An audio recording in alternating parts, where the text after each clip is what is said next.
Let's pretend for a moment that you are a guy named Kevin Warsh, and you walk in for your first day at the Fed. You get the nomination sails right through. We'll see whether that's the case, but he gets there, and based on this information and where we are, he starts the meeting by saying what? That's the question I want to ask you guys today. So folks, my name is Dan Frio. Each day I come in and explain to you guys what's going on with these and the whys behind it. Well, today I'm going to put you guys in the seat of, let's assume that you become the Federal Reserve Chairman. What would you do with interest rates? So let's get back to this meeting. This person's a former Fed official, and he's also some president at some university. But let's get his take on this, and it's pretty interesting what he's saying, because at the end of this interview, he starts to talk about manufacturers pushing their prices in January and February. Kind of that January effect we've been talking about. So let's get back to this interview. And then when we're done, I'm going to give you all the information. And we got some unemployment numbers today that I think is going to increase the odds of no rate cuts. But I'm going to let you make that decision. So let's get back to the interview. And then when he's done, I'll give you all the economic news you need to make today's decision on what the heck's going to go on with these things today and the whys behind it. So let's get back to the interview. And here we go. Still there? And I'm still here. And based on where we are, though, today, based on some of the data we just got, how do you think that conversation goes in terms of what you think the rest of the room thinks, what you think he thinks? Right. You know, how many rate cuts you think are realistic this year?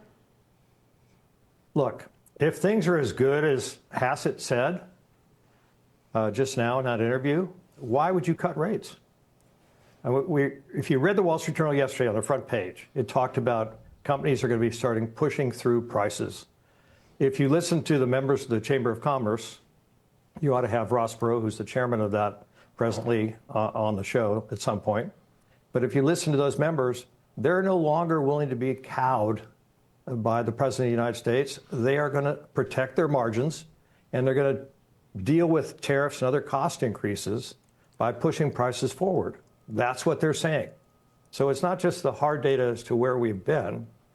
And 2.5% at the core is not 2%.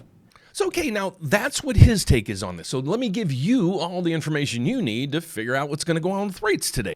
So here's what the Federal Reserve monitors. They monitor inflation, the PCE. That number's coming out tomorrow. So before you really guess down below, you might want to wait till tomorrow. But then they're also looking at the unemployment rate and GDP. So they're saying GDP's killing it right now. The unemployment numbers or the employment numbers are looking pretty good. I'll show you those in a second. And then the inflation, it's not at 2%, and they're dead on. They want this at 2%. So he's saying they're not going to cut it all. So let me go over to the financial news that we have today. There's one piece of the puzzle that came in today: initial jobless claims and continued claims. Now on the chart, we don't have that, but the continued claims actually stayed right on point. And initial claims actually went down. It was 229 previously. They thought it would go to 223. It actually got better at 206. Okay, so the employment market's looking pretty good. Now it's that inflation thing that they're really focused in on. They focus in, when I mean they is the Federal Reserve, they focus in on right through here, the PCE. Okay, it's personal consumption expenditure. They're saying, well, it's going to go from 2.8 to 2.9. I'm saying the same thing, because I'm saying the January effect. I've talked to manufacturers all over the country, and they're saying we're going to push our prices forward, just like the former Fed official just said. So prices are going to go up a little bit more from here. But then when you have a housing equivalent rents, and then hopefully we have some easing in the Middle East where we can have oil stand steady at maybe right where it is or a little bit lower from here, we'll be able to tackle this inflation number maybe down to the 2% level. But until then, the Federal Reserve is saying we're not going to do anything. So let's get over to here, the Fed Watch tool. So while you're thinking of all this, I'll give you more data as well. The CME Fed Watch group, this is the Chicago Mercantile Exchange, they put surveys together and say, okay, in 27 days, this is when the Federal Reserve is going to meet. What are they going to do? Well, let me see if your vote is in accordance with them so far, but I'll give you my thoughts here a little bit later. There's a 94% chance they're not going to cut rates. Remember at the beginning of the week, we started watching this and we said, okay, we're going to stamp this at 90. So we went from 90% on Monday saying the Fed's not going to cut rates to 94. So they're not going to cut rates. Okay, so would you? If you're sitting on the sidelines saying, okay, mortgage rates need to come down because I'm looking to refinance or maybe I'm looking to buy a house, that's a concern. So if you're a homeowner right now, there's a tool I have on our website right through here. Just go to therateupdate.com, put in your information up there if you're a homeowner. Just put in your information on your mortgage. Let me know what rate or how much of a monthly savings you'd be interested in refinancing. When either one of those hits, I'll call you, I'll text you, I'll email you. I don't sell the data, folks. But let's go back to the data that we're going to get. Okay, tomorrow we're going to get the PCE. So let's go back to this. We look at the stuff that the Fed watches. Okay, so far, what do you think the PCE is going to come in tomorrow? A little bit higher. Well, the economists are saying that, and I'm saying the same thing. So I'd be surprised if the PCE number actually came down. So I'm saying inflation might tick up just a little bit from here. I'm saying the jobs market, we don't really have anything to worry about. There's low hire, there's low fire. That's been proven everywhere. And then the GDP is doing really well. So the inflation is the measure we need to watch from here on out. And it's going to take a while to get to 2%. So my forecast for this year, let me know what yours is down below when it comes to rates, is I'm saying rates are going to stay sticky right through here. Yeah, it could drop just a little bit. It could go up just a little bit, but there's no reason for them to really make a move any way up or down in any big direction. So what's your thoughts so far? Let me know down below. So let's move a little bit further. So we also want to look at the stock market or the equity markets to see how they're doing, because this kind of gives us a bead on how the consumer's doing, how manufacturing's doing, how everything's doing. Let me explain.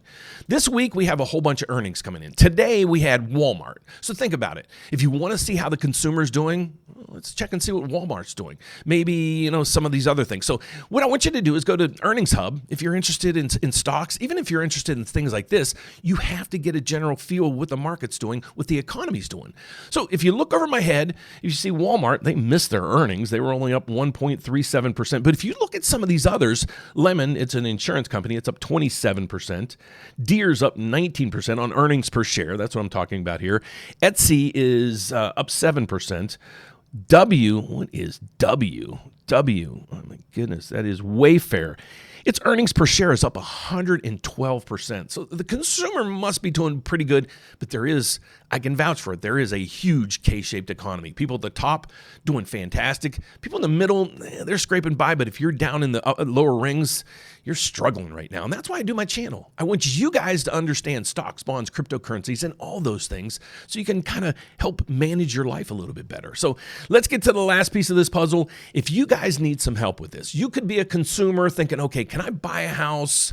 What would my payment be? What program's best for me? You might be looking at, can I refinance? I don't even know what programs there are. Does it make sense? I got tons of tools here for you folks. Just make sure you remember, I just launched these. I want to push out as many as I can to you guys. Then I'm going to start charging for them. So while they're free, just grab them. You have to use promo code DAN, D-A-N, all capital letters, and you can get every one of these for free. So check it out.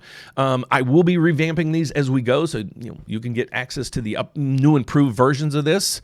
So let's get back to the first equation. Okay, so now based on this information we have, let's get over to this. The Federal Reserve looks at this. Inflation, it's not at 2. It might even tick up a little bit. Well, we'll stop there. Okay, the Fed's not going to cut rates because of that.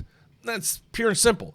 We know the jobs market is okay. Even if this was deteriorating a little bit, they're like, okay, we got to settle this right now because this is not going to 2%. It's actually going the wrong way. So the Fed's not going to cut rates. So if you're sitting there, thinking, okay, should I refinance now? Check out our tools.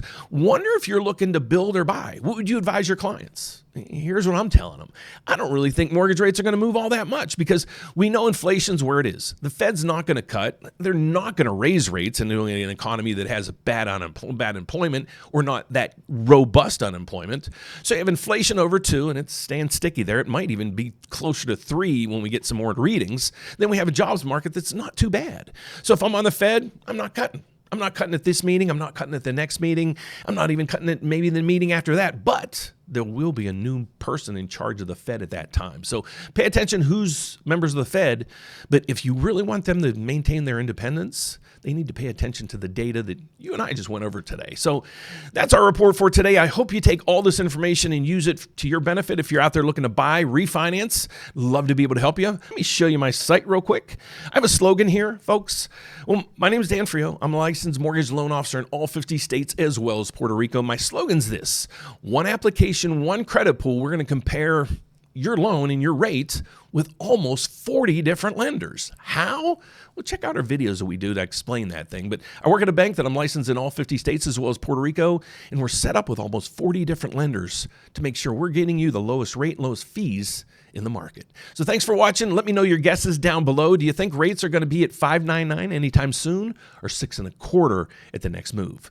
That's it for today, folks. So if I can help you out at all, reach out to us at therateupdate.com. Otherwise, check out these rates and see what they're doing daily, and let me know down below what your thoughts are on home ownership. Thanks for watching, folks. Have a great afternoon. I will be live today to answer any questions that you have and actually explain to you guys how these rates really work, because when you go online and you see a lot of these advertisements, you see rates at like 3 and 4%. Can you really get them? I'm going to explain that to you guys today. So join me today live at 2 o'clock. Otherwise, I'll see you tomorrow morning at the opening bell to let you know how all this stuff goes for the day. Thanks for watching, folks. Please subscribe over there. We're trying to hit 50,000 subscribers by my birthday, and that's in June. So thanks for watching, folks. I'll see you later. Bye-bye.